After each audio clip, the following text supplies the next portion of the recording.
ஹாய்ங்க.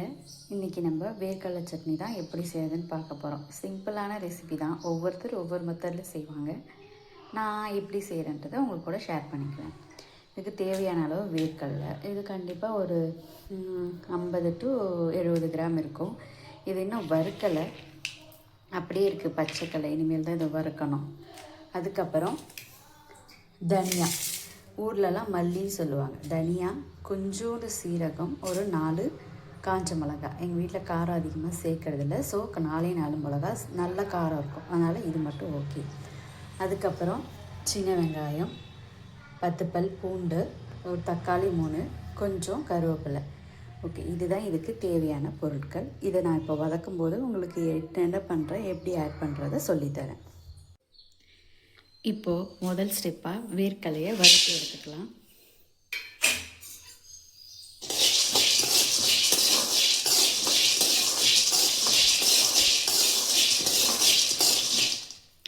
வேர்க்கடலையை எப்போவுமே நம்ம கிளறி விட்டுகிட்டே இருக்கணும். அப்படி இல்லைன்னா அடி பிடிச்சிரும்.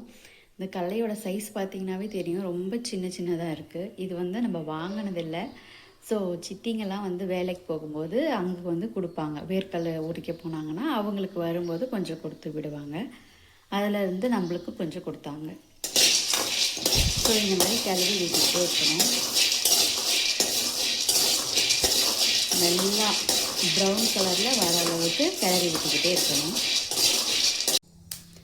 இப்போ பார்த்திங்கன்னா நல்லா வேர்க்கடலை வறுக்கப்பட்டு இந்த ஸ்டேஜில் இருக்கணும். அப்போ தான் தோல் உரிக்கும் போது டக்குன்னு தோல் உரித்து எடுக்க முடியும். சவுண்டு கேட்குதா? இந்த மாதிரி படம் வெடிக்கும்போது கடலையை ஆஃப் பண்ணிக்கலாம். அதுக்கப்புறம் இதே பாத்திரத்தில் நம்ம 1 ஸ்பூன் இல்லை 2 ஸ்பூன் எண்ணெய் ஊற்றி எல்லாத்தையும் வணக்க போகிறோம். அதுக்கு அதிகமான எண்ணெய் தேவைப்படாது.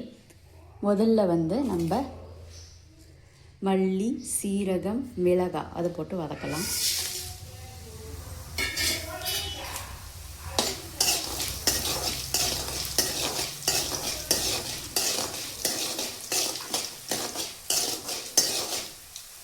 நல்லா பொரியட்டும். இதுவும் லைட்டாக மெரூன் கலரில் வரணும். ரொம்ப தீஞ்சு போச்சுன்னா கருகின ஸ்மெல் வரும் சட்னி. அதனால் லைட்டாக வதங்கினா போதும்.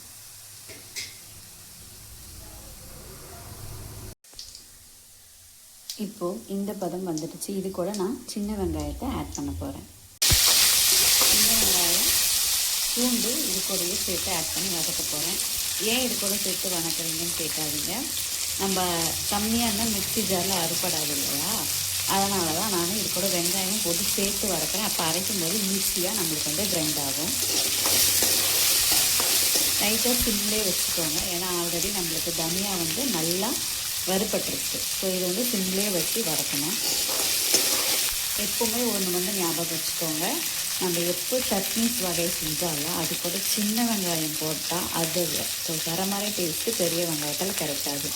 உரிக்கிறதுக்கு தான் கொஞ்சம் சோம்பேறியாக இருக்கும். கொஞ்சம் சோம்பேறித்தனம் வராமல் உரிச்சிங்கன்னா சாப்பிடும்போது அவ்வளோ சுவையாக இருக்கும். இதே கிளறி விட்டுக்கிட்டே இருக்கணும்.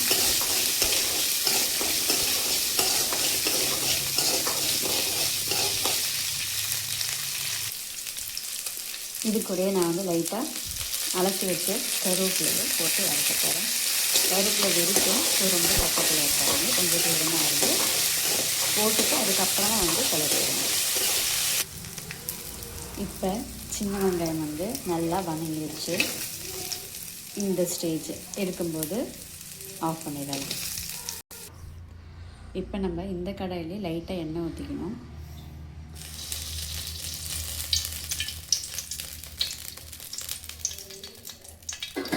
இது கூட தக்காளியை போட்டு வதக்க போகிறோம்.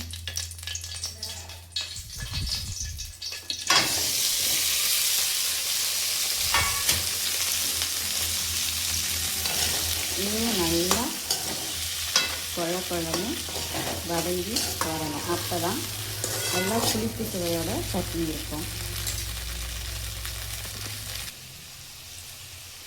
பார்த்திங்கன்னா தக்காளி இந்த ஸ்டேஜுக்கு வதங்கணும். தெரியுதா? இன்னும் கொஞ்சம் நேரம் விட்டணும். இதுக்கு தேவையான குழன்னு வந்துடும். அவ்வளோதான். ஸ்டேஜில் அடுப்பை வந்து நம்ம ஆஃப் பண்ணிடணும். இது கூட வந்து லைட்டாக கொஞ்சமாக ஒரு லெமன் சைஸ் ஒரு சின்ன நெல்லிக்காய் சைஸு புளி ஆட் பண்ணிக்கோங்க, இன்னும் டேஸ்ட்டாக இருக்கும். இப்போ பார்த்திங்கன்னா வேர்க்கடலையை தூள் உரித்து எடுத்தாச்சு. இதை வந்து அரைக்க போகிறோம். ஃபஸ்ட்டு இது போட்டு அரைச்சிக்கலாம். அதுக்கப்புறம் வெங்காயம், தனியா, மிளகா இருக்காது. அதுக்கப்புறம் ஃபைனலாக தக்காளி போட்டு கொஞ்சமாக லைட்டாக புளி போட்டு அரைச்சா சூப்பராக இருக்கும். தேவை இருந்ததுன்னா நீங்கள் 2 பத்தை வந்து தேங்காய் போட்டுக்கலாம். 2 பீஸ் தேங்காய் இருந்தால் இதுக்கு போதுமானது. நான் வந்து தேங்காய் போட போகிறது கிடையாது, ஏன்னா இது ஒரு நேரத்துக்கு தான். ஸோ அதனால் எங்களுக்கு இது போதும். புளி போடணும்னு சொன்னால இந்த அளவுக்கு புளி தெரியுதுங்களா, இந்த அளவுக்கு போதுமானது. இதை போட்டு இதிலேயே சேர்த்து அரைச்சிடலாம்.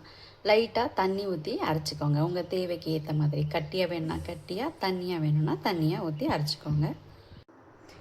இப்போது இதை வந்து நல்லா கிரைண்ட் பண்ணி எடுத்தாச்சு. கலர் பார்த்திங்கன்னா செம்மையாக இருக்குது. இப்போ வந்து இந்த ஸ்டேஜில் தேவையான உப்பு சேர்த்துக்கிறோம்.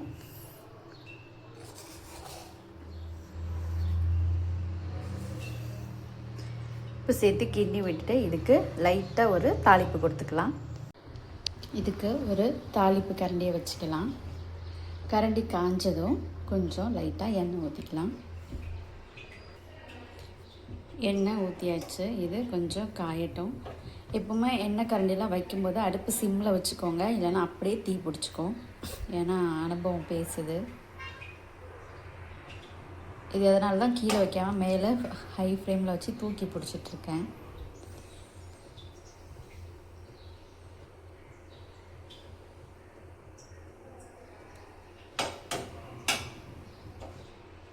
எண்ணெய் நல்லா காஞ்சிடுச்சு. இப்போ கடுகு போட்டுக்கலாம்.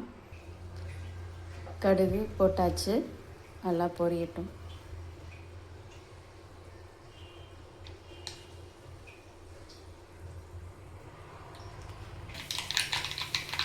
கடுகு நல்லா பொரிய ஆரம்பிச்சிடுச்சு. இந்த ஸ்டேஜில் வந்து நம்ம அடுப்பை ஆஃப் பண்ணிடலாம். ஆஃப் பண்ணிவிட்டு லைட்டாக எண்ணெயை ஆற வச்சுட்டு கருவேப்பிலை போட்டுக்கலாம். ஏன் லைட்டாக எண்ணெய் ஆற வைக்கணும், கருவேப்பிலையை கழுவி எடுத்திருக்கேன். ஸோ இந்த தண்ணி படப்படன்னு வந்துடும், அதுக்காக தான்.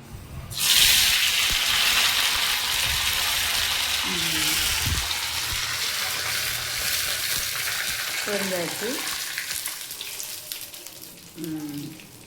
இதுதான் ஃபைனல் அவுட்புட். தேங்க்யூ. இந்த வேர்க்கடலை சட்னிக்கு நம்ம வந்து தோசை சுட்டு தான் சாப்பிட போகிறோம்.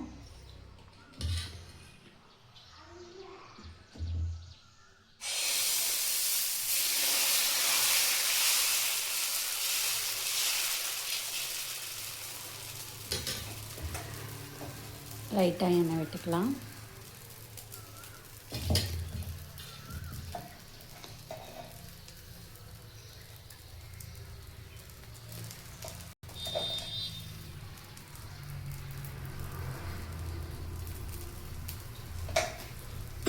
நல்லா வேகட்டும். இந்த தோசை வந்து நம்ம மாவு வந்து கடை அரிசியோ இல்லை இட்லி அரிசியோ இல்லை, நம்ம ரேஷனில் போடுற அரிசி வச்சு தான் மாவு ஆட்டியிருக்கோம். இது எவ்வளோ கிறிஸ்பியாக வருதுன்னு பாருங்கள். உங்களுக்கு இந்த மாவு எப்படி அரைக்கணுன்ற பதம் வேணும்னா எனக்கு கமெண்ட் பண்ணுங்கள், நான் உங்களுக்கு எப்படி ரேஷியோ சொல்லணுன்றதை சொல்கிறேன். தோசை வெந்துடுச்சு, எடுத்துடலாம். பார்த்தீங்களா எவ்வளோ செம்மையாக இருக்குல்ல. நம்ம ரேஷன் அரிசியில் தான் செஞ்சோன்றதே தெரியாத அளவுக்கு நைஸாக இருக்கும். அடியில் வெந்திருக்கோம், திருப்பி போட்டுக்கலாம். பார்த்தீங்களா, சுவையான தோசை ரெடி. இது கூட இப்போது செஞ்ச வேர்க்கடலை சட்னியை வச்சு சாப்பிட்லாம், அட்டகாசமாக இருக்கும். தேங்க்யூ ஃபார் வாட்சிங். மறக்காமல் நம்ம சேனலை சப்ஸ்கிரைப் பண்ணிக்கோங்க. உங்களோட கருத்துக்களை கமெண்ட் பண்ணுங்கள்.